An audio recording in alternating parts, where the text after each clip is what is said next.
access control lists are used to secure the network. There are three ways to apply an access list. One is to a port or a link aggregation. The second one is applying access list to a VLAN, and the third one is applying that to an SVI or switch virtual interface or layer 3 VLAN interface. We have three types of access lists. One is the MAC address access list, so that is matching on layer 2 header of the Ethernet frame. The second one is IPv4 access list, matching on layer 3 header and layer 4 header. And the third one is IPv6 access list, matching as well on layer 3 and layer 4 headers. Pay attention that there is, unlike Aruba West Switch, there is no standard access list matching only on source addresses. There is actions that are obviously the permit or deny actions. You can count as well the number of hits for a given access list entry, and there is logging as well. Those two are very different. You can count and not log, and so on. So we have the implicit deny any at the end of an access list. Let's move on to the policy. Classifier policies are policies that can have the following action: rate limiting the traffic, dropping the traffic, marking and prioritizing the traffic, mirroring to different destinations, and policy-based routing or custom routing. There are three types of classes that we are going to use for those policer. The MAC class, again only on layer 2 header, the IPv4, layer 3 and layer 4 headers, IPv6, as well layer 3 and layer 4 headers. To construct a policy, first you need to create one or multiple classes. It could be IPv4, IPv6, or MAC, with match sequences or ignore sequences. You create the policy with those instances of class, and then within a policy you can define per class action. Action again being rate limiting and or dropping and or marking and so on. You can have multiple actions associated to a class. And then you apply the policy to a port, a VLAN, a SVI. The actions could be match or ignore, counting. There is no logging into the classifier policies, and there is no implicit deny at the end. Access list and classifier policy provide a way to identify particular packets on which to perform specific actions. Both consist of a sequential list of filters that include packet match criteria. Those match criteria may be based on some combination of the following packet field according to the access list type. So here you have the MAC access list and or classifier fields you can match on. The same for IPv4 and IPv6. So you can see that not only, for instance, for IPv4, we are matching on protocol or source destination address or application port, but there is a lot of fields that are inside the header that we can match on. For instance, the VLAN ID, that could be very practical to define which particular VLAN that IPv4 access list would apply it on. Any DSCP field as well, the TCP flag, including the established flag or the reset flag, and so on. So a lot of diversity inside that those criteria to match on. Here's an example of an access list behavior.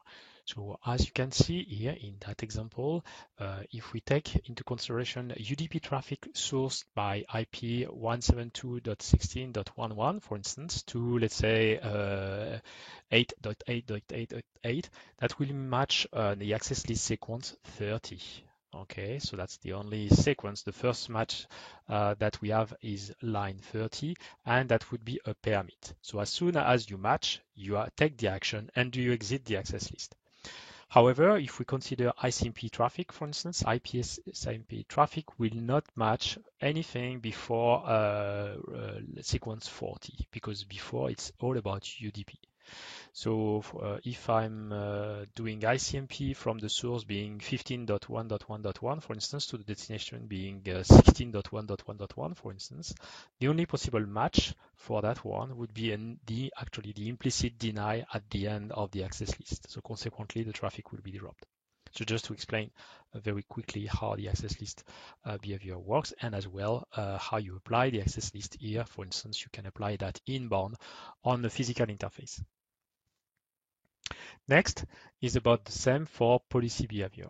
So in the policy behavior, so let's take as an example the traffic being sourced by 172.16.1.1 to 172.16.1.11, for instance, will match the policy sequence 10. Okay, and as of that matching, the following action that is taken based on that would be to mark the traffic as expedited forwarding. So if we take another example, that would be a hard traffic from that particular source MAC to any, you may see that within the same policy that is applied on that physical interface, the traffic will be dropped. Okay, so again, when you have the first in the sequence, the first line that is matching, you take the action and then you stop processing the policy. Let's take a quick look on the control plane access list. Those control plane access lists are processed in software. This is a pure software implementation. So this has nothing to do with the TCAM and the resource that we can consume in hardware on the switch. To apply a control plane policy, you simply have to apply the access list. So generally, this is an IP or IPv6 access list to the control plane. And that would be controlling the access to the well-known management services that you would like to access, like SSH server or HTTP server, by filtering on the source addresses. For any VRF, so it could be for management VRF, in that case you would secure the out-of-band management access, or for the default or other VRF that are used for inbound management. So the control plane access list is nothing else than a CLI implementation of Linux IP tables with separate namespace per VRF that you would like to have the inbound management, for instance. So it does not consume, again, any TCAM resources. So let's consider the following example where you create permit any sequence at the end of the access list to make sure that you avoid any issue with other control plane protocols like routing protocols. Indeed, it might be very easy to break up things with keeping the implicit deny. So this is something we need to pay attention to make sure that it's a safe option to have a permit any at the end. Obviously, this is not required, so you can specifically configure all the control plane protocols that are used, but that would be a cumbersome way to configure. Okay, so we recommend to keep a permit any at the end of this access list, and on the top you will selectively deny or permit any type of traffic you want to get to the management. So particularly, obviously, the SSH. So you will permit the given source to access SSH, and you will deny any other source for that access to SSH, and the same for HTTPS. As we talk about resources, we need to make the distinction between the software resource and the hardware resource. The software resource are the resources consumed inside the system state DB or VSDB, and that are consumed only when we create those access list entries or policies entries in the configuration. The limit of those entries is purely set by software, so it can be adjusted and grow over the release. So more entries are available for those software entries that you can apply. This providing flexibility like migrating security from one access list to another one. So here you've got an example of a show capacity classifier where you've got all the number of entries per class, the number of access control entries in a system, in an access list as well. So you've got all those values. The hardware resources are anything that is real-time line rate packet matching. So that is done by the ternary content addressable memory. So those TCAM are expensive resources that all the features like routing, access list, and policy will compete for. Those entries are consumed when the access list and the policy are applied to the VLAN, the port on the SVI. You can have an ingress TCAM and an egress TCAM.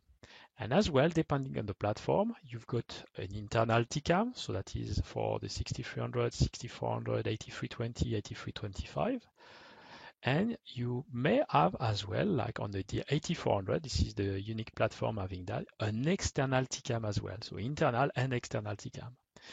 And if you do on the, for instance, the 6300 show resources, you will see that you've got with that command a usage of the resources being consumed per access list type, and if this is applied ingress or ingress, and how it consumes on those specific TCAMs, those entries, and how much are free. Last but not least, let's see how we can apply access list on for IPv4, IPv6, and MAC. So that table is very important because it shows us a lot of improvement being made on the next generation access switch 6300 and 6400, especially for the egress access list. Indeed, as of before, we were not able to support layer 2 port egress. Now we can, as well as VLAN. So those platforms brings us a lot of flexibility to find new ways to secure network access. So please keep in mind that that table that shows exhaustive capability for all the AOS-CX platform. The same for applying policies.